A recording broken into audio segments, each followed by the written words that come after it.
श्री अन्नपूर्णा देवी लक्ष्मीनारायण राधाकृष्ण मूर्ती प्राणप्रतिष्ठापना सोहळा उत्साहात. पश्चिम महाराष्ट्रातील प्रथमच लक्षचंडी यागाची सांगता.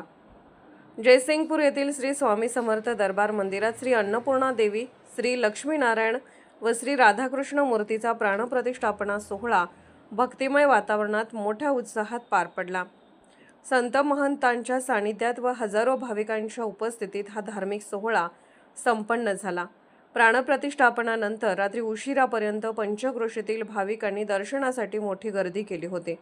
गेल्या 4 दिवसांपासून मंदिरात पश्चिम महाराष्ट्रातील प्रथमच भव्य लक्षचंडी यागाचे आयोजन करण्यात आले होते. 3 सत्रात पार पडलेल्या या यागात हजारो भाविकांनी सहभाग नोंदवला. रविवार दिनांक 22 पहाटे 4 वाजता पिंडलिका स्थापना झाली.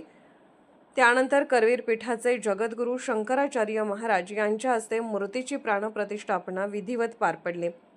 यावेळी स्वस्ती श्री जिनसेन भट्टारक भट्टाचार्य महास्वामी, जगद्गुरू स्वामी शांतिगिरी महाराज, योगी निरंजनाथ, पप्पू सद्गुरू गणा महाराज, डॉक्टर रविराज अहिरराव श्रीमंत, जन्मेंजय राजे भोसले, सद्गुरू स्वातीताई खाडे, डॉक्टर यश कश्यपायन, महास्थिरवीर यांच्यासह नगराध्यक्ष संजय पाटील यड्रावकर उपस्थित होते. खासदार धैर्यशील माने, आमदार अशोकराव माने, पंडित गणपतराव पाटील, अनिल उर्फ सावकार मादनाईक, नगरसेवक प्रवीण बलदवा, उद्योगपती राजेंद्र मालो यांनीही भेट देऊन दर्शन घेतले. सांगली, कोल्हापूर, सोलापूर, सातारा तसेच कर्नाटक सीमा भागातून सुमारे 50,000हून अधिक भाविकांनी उपस्थिती लावली. या भव्य कार्यक्रमाच्या यशस्वी आयोजनासाठी मंदिराच्या सेवेकरांनी विशेष परिश्रम घेतले. Bureau report, SR news 24, Jaysingpur.